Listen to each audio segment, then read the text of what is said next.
Hello, my name is John Reynolds. On this episode of Extraordinary Life Stories, I'm talking with Anna Whitehouse. Anna is a mother of two, a journalist, podcast host, best-selling author and trailblazing entrepreneur behind Flex, and goes by the name of Mother Pucker. Anna's entrepreneurial journey was as a result of sheer frustration at the lack of flexibility with working hours, despite highlighting a solution to her employer and being turned down. Why? Because Anna's employer felt it would open up the floodgates for others to want flexible working hours. Anna took the brave action to quit her job and then set about opening the floodgates. Her refreshing authenticity and brutal honesty has had a huge instant hit with gaining massive traction with online followers, and she's never looked back since. I reckon Anna is only just getting started. Let's get into it. Anna, thank you so much for joining me. Hi. Let me ask you, who is Anna Whitehouse? Oh, the big question. I wish I actually knew. So I'm the founder of Mother Pucker, which is the bedrock of a campaign called Flex Appeal, which is a campaign to fight for flexible working for everyone, not just exhausted mums like me. I'm also a radio presenter, but like my main job, Mother Nature's biggest task, is I'm a mother. Yeah, well said. Take me back to a young Anna starting out in your career. What were the early inspirations and influences that ultimately shaped your career? So I trained to be a barrister way back, and I did my mini pupillage just up the road. And I remember looking, like the optics are important in the working world, looking around and going, where are the women beyond 30? And I was 21, and I remember thinking, I don't see a way through to have children here. As a 21-year-old, already curtailing my career at that point. And I decided to go into journalism because I thought, well, there's some flexibility around freelancing. Yeah. And so that's really where my journey began. I would not be here today if I hadn't had one baby in Amsterdam and one baby in London. Because the contrast between those two experiences, you follow the status quo, right? When you're in it, you just think, this is acceptance. This is how it is. Women fall out of the workforce, 54,000 women every single year for daring to have a baby.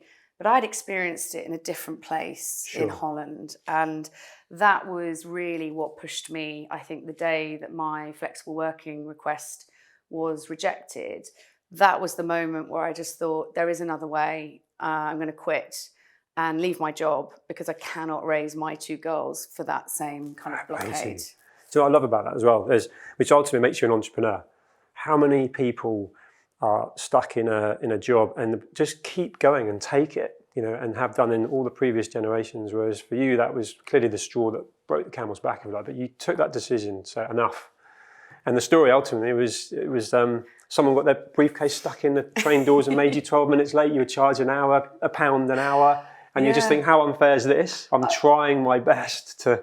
I think every parent or caregiver or somebody who needs some flexibility in their work has that moment where you go, I'm broken here. And I saw my little daughter on one of those primary coloured chairs meant for a little infant, Paw Patrol backpack on, big Bambi eyes, teary, because I was late by sort of 3 minutes because, like I said, this catalogue of errors that had meant that when I was running that parental gauntlet to get back to my child for nursery pickup, which is inflexible, 6 p.m, I remember thinking, I'm not broken, actually, the system's broken. And that was really, I think, the moment, really sadly, not for myself. I never did it for myself. And I wish more activists, I wish more campaigners, more entrepreneurs almost did it for themselves.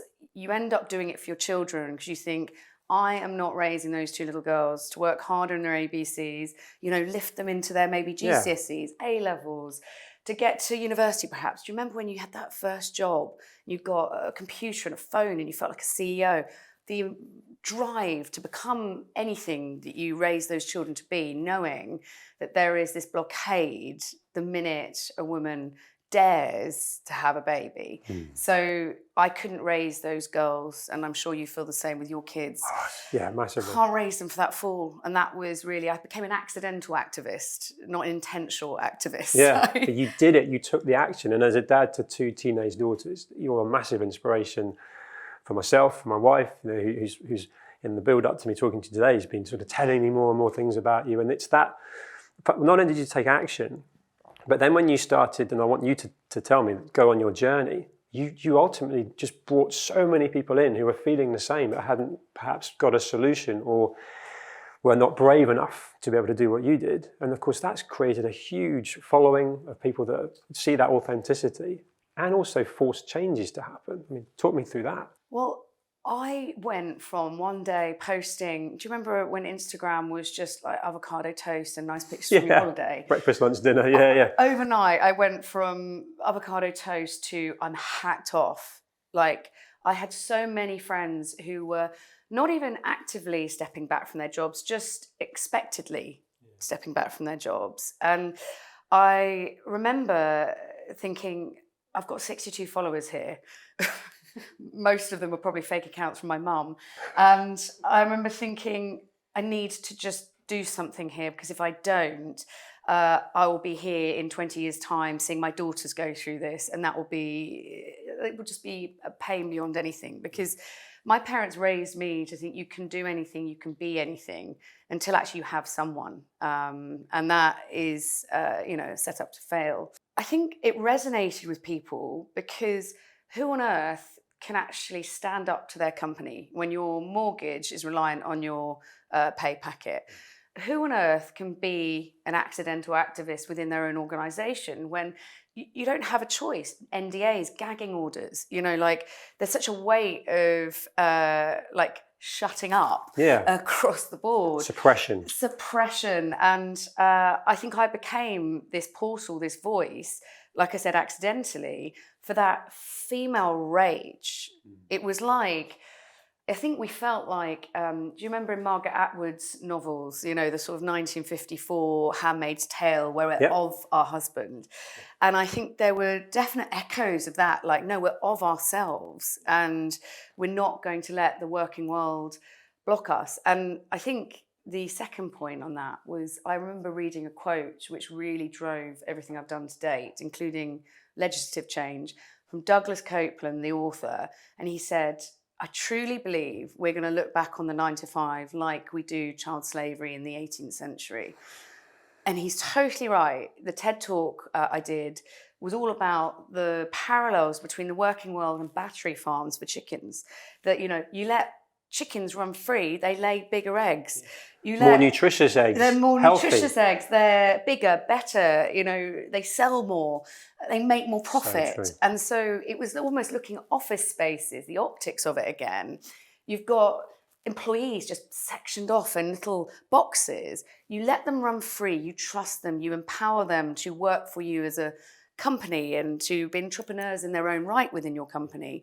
You're gonna, get bigger eggs, but your productivity is going to go up. 100%. And why would you not want that? Yeah. It's that whole archaic kind of employee with the sort of suppressing boss organisation that's just like, you do what we need you to do and you stay silent and so on.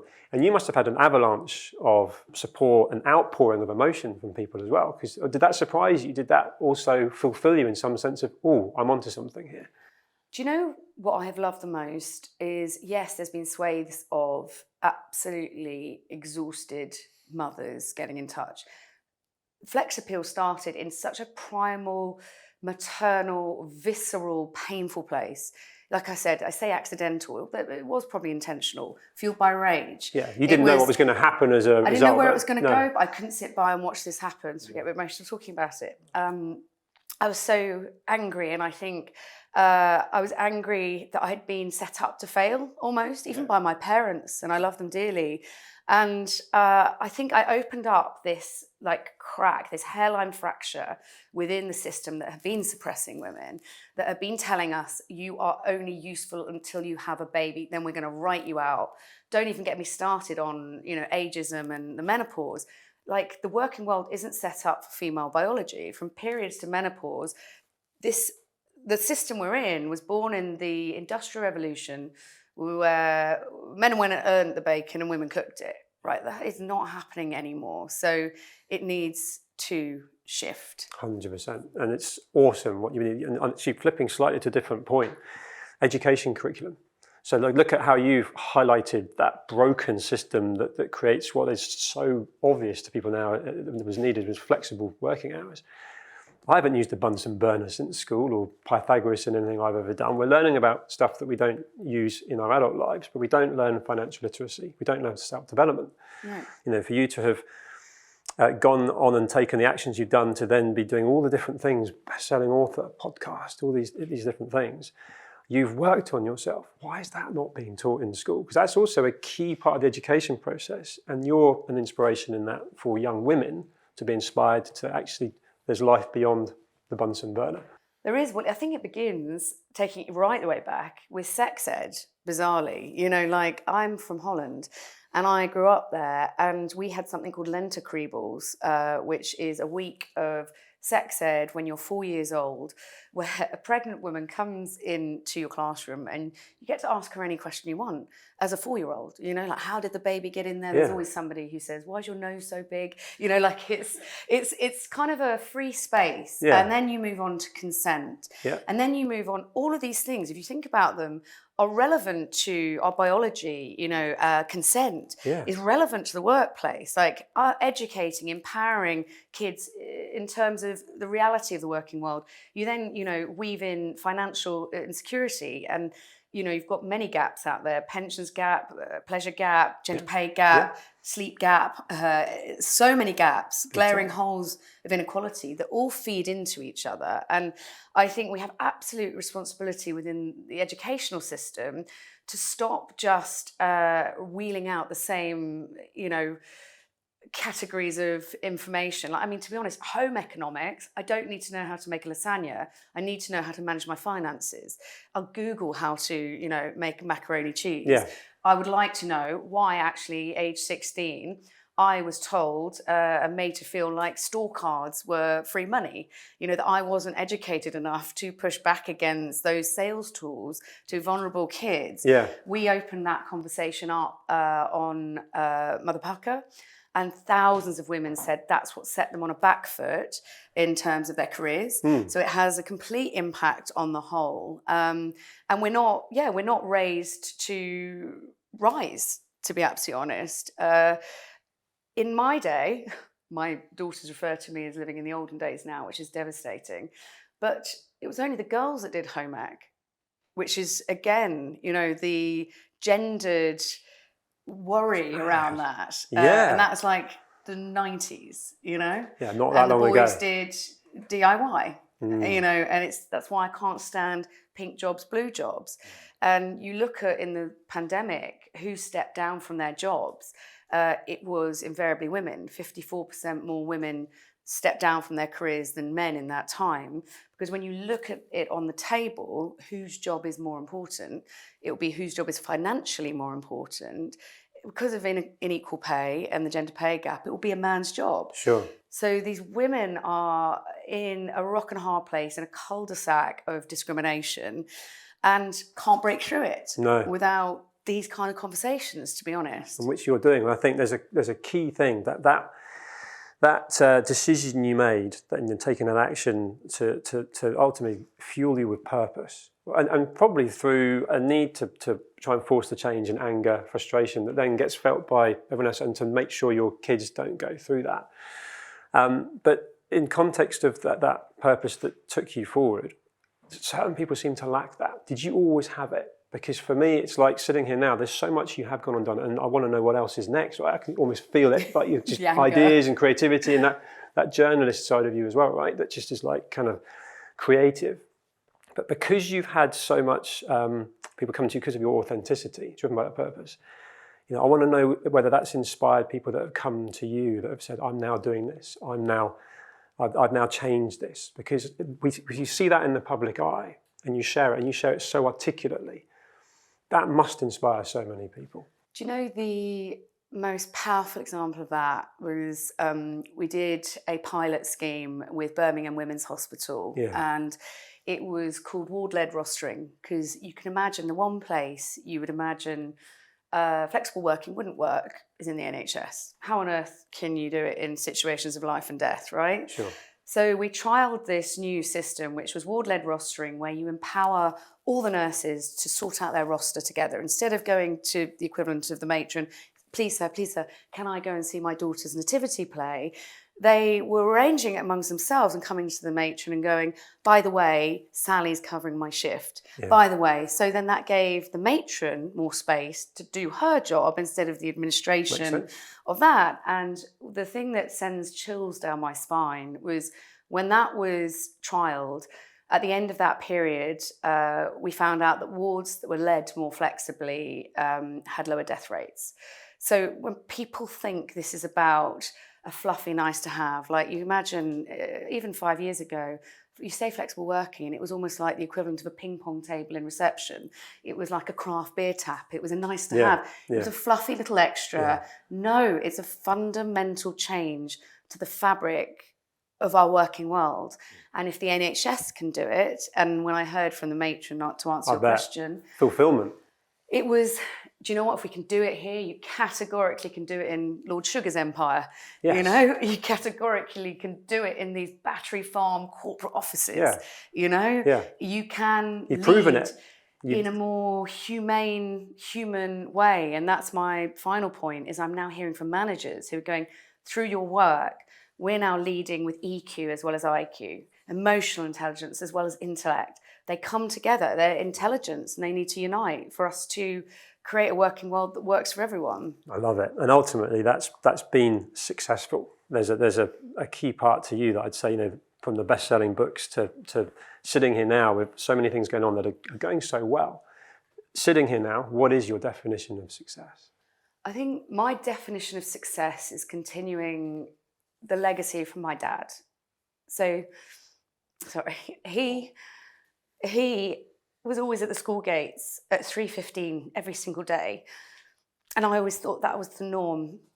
And what he did was he quit his high-flying legal career because he wanted more time with his family. And this was in the 80s. And he had colleagues, friends, managers, people thinking he had mental health issues, thinking that, what are you doing, you crazy fool, giving up this corporate life to spend more time with your family?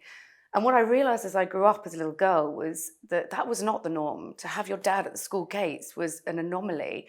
And actually, as I grew older, I think that's where Flex Appeal, where this campaign really began, was in going, that was my norm, but the status quo is so far from that. And I really want to bridge that gap. So success to me is continuing that. If you talk about bravery, that was considered the most emasculating thing my dad could do. And there is nothing more masculine than looking after your own children. Yeah. So success to me is any man looking at this. It's not about women. No, well said. It's about men. And my final point is, while I am a woman and I have children, I have been dismissed, underestimated, pushed aside consistently because of that definition of who I am. But the biggest research project we did to date was our Flexonomics report with Sir Robert McAlpine.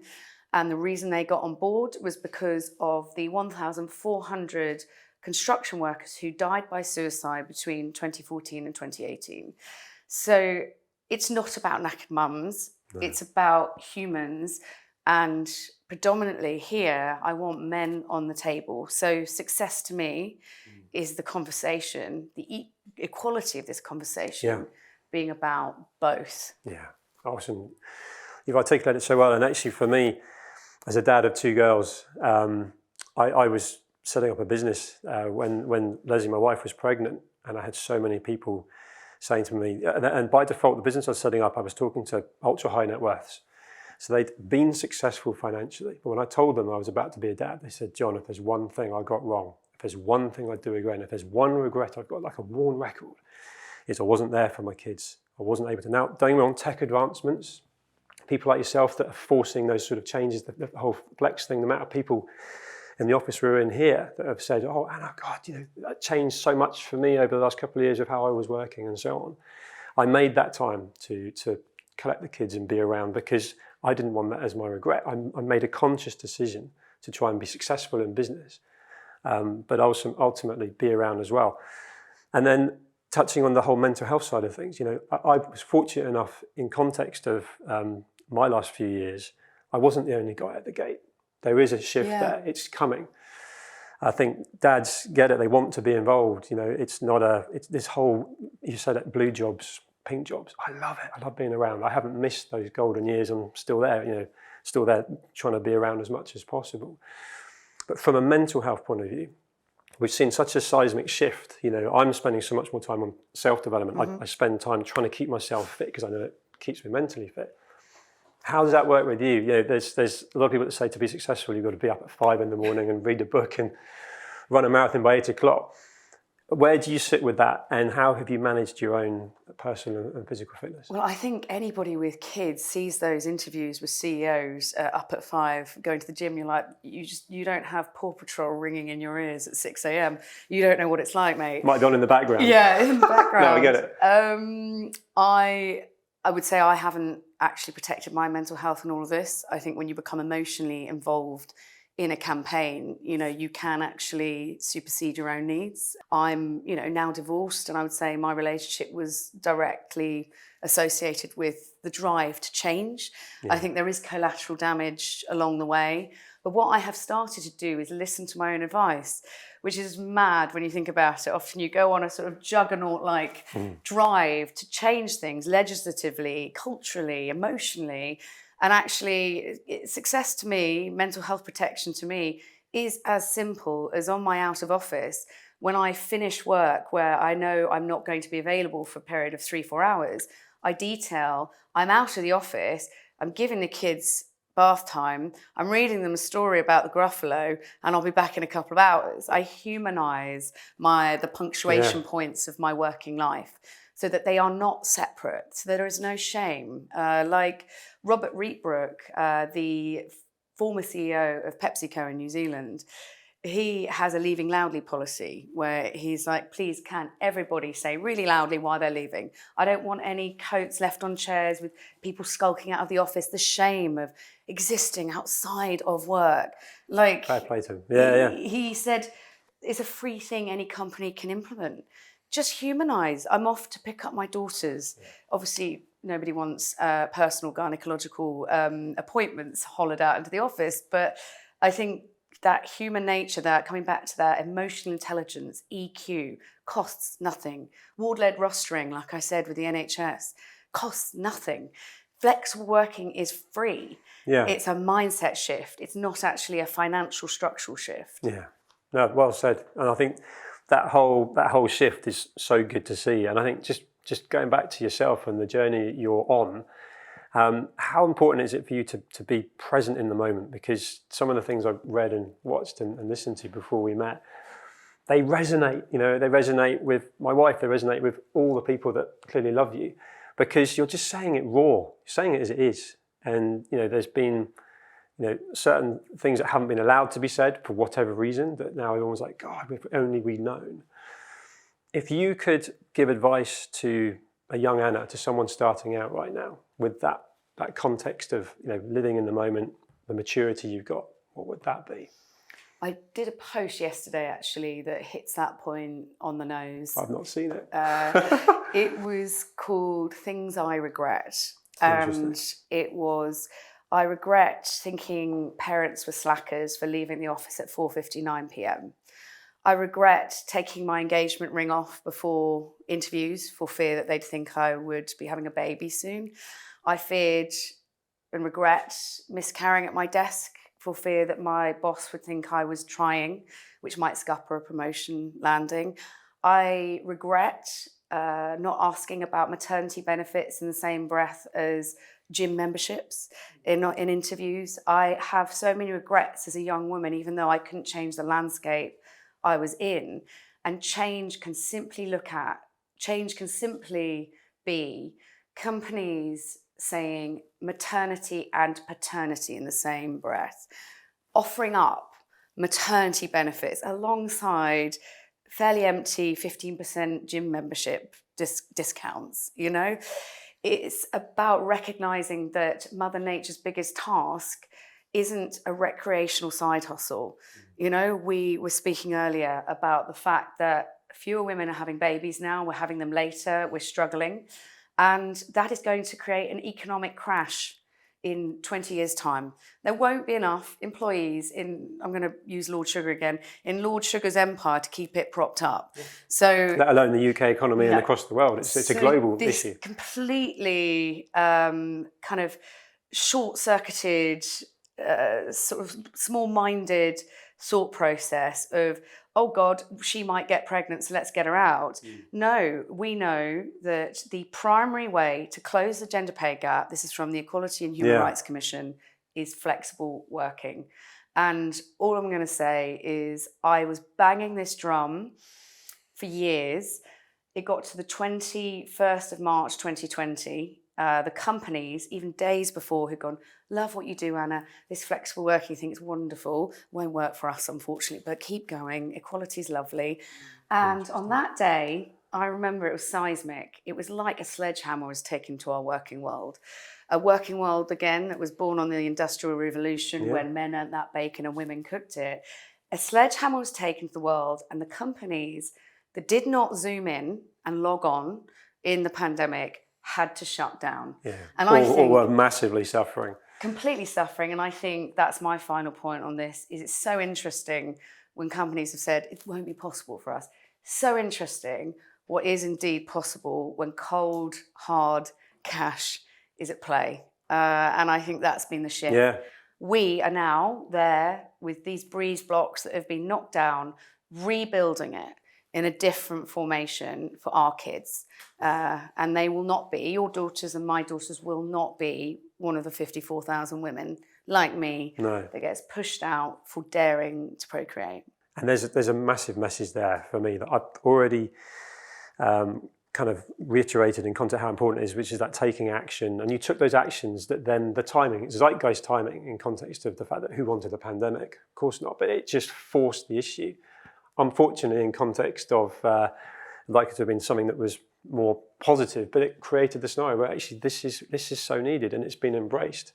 You know, there's an element of, well, actually there's key statistics that show that women entrepreneurs get and founders get something like 2% of the funding that's out there against males. So there's an equality conversation here because you were a voice banging on the door, not being listened to. Now, full circle, you know, I can see how influential you are and you're only growing with that.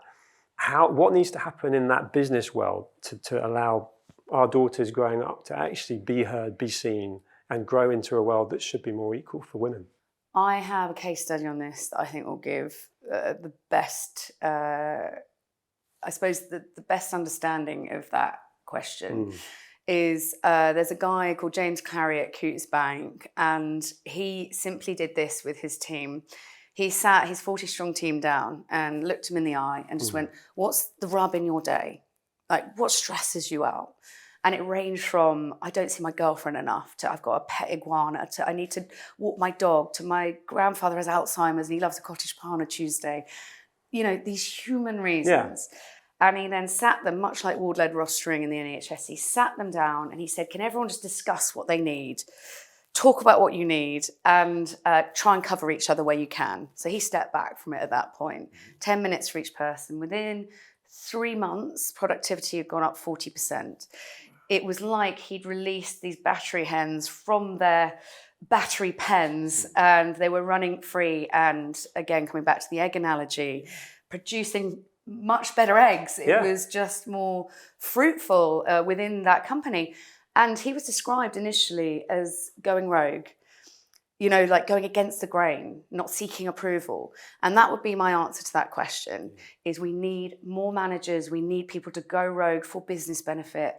This is not, again, just about employees or mummies needing more time with their Weetabix covered children. It's about people being happier, healthier, more productive in your workforce, and ultimately making more money. That's the bottom line. There's no one loses. It's a win-win situation. Yeah, go rogue. So I want everyone to go rogue. Yeah, no, I love it. I think you heard it here. What's next for you? I can feel you're brimming with positivity and ideas. What's next that you can tell me? It's a cultural and legislative rebuilding of our working world. Obviously, the flexible working bill words I never imagined when I started this out would even be on paper Sure. is landing on the 4th of April. So that is the vehicle. It's got so much more that we need to do to it. Yeah. So it's currently quite toothless. Businesses can still get But out it's the of foot it. in the door. It's opened it up. Yeah, it's from day one for everyone. So it used to be 26 weeks in the job. You could sort of, please, sir, can I have some flexible working? Now it's from day one for everyone, not just mums. Yeah. But what we need is by default. So we need it to be on the onus to be on the employer to say why it can't work, as opposed to the onus being on the employee saying why it should work. And that's what I want to turn the dial on. But what I want more than anything is cultural change. I don't want to beat companies with a stick to change. I want them to lead the change. And I think the truth is, as you and I know, talent will lead that. If you don't create an environment where people want to work, Gen Z is going, no, I'm not coming to you. No. So it's not even their choice anymore. So what can I do? What can people watching and listening do to help that change? You're just, opening up the bill. You're bringing the awareness. What can the people do to force that? You can send letters to your MP around the flexible working bill. Say we want day one for everyone. Sorry, by default. Mm-hmm. You can get your company to sign the Equality and Human Rights Commission's Working Forward Pledge, which is just a statement of these bullet points, what we believe in. And it's the equivalent of dads and mums being considered. I can see that. People, not just parents. It's a universal drive for that kind of equality. And you can follow my Flex Appeal journey and just share anything and everything I put out on LinkedIn, because what I have noticed is, because I can speak up and I am not a corporate cog, I am not somebody who is built to be an activist, an accidental activist. I'm human, I'm tired. I have 2 kids and a hamster called Siggy at home. And there's, I am just that woman who didn't see another way forward. I'm every woman who was shut down and suppressed within the workforce for daring to think, and I said this once before, daring to think that they could sustain or hold on to that something that they had worked towards their whole life. And my family, and I'm sure anybody listening's family, are your everything. They are top of the tree for me. But my career, it's my something. Yeah. And I want a working world that recognises that. A working world that I've existed in Holland. This is not, something that's new. It's not pioneering. This exists. And my final point was, I was on a press trip with a New York Times journalist a couple of months ago. And she looked around and she was like, what's with all these male nannies everywhere? And I was like, they are dads parenting. This is what equality looks like. And that's a shocker. I think that's what I want to see. Yeah. Like shared parental leave, like flexible working requests going through for you as well as me. Yeah.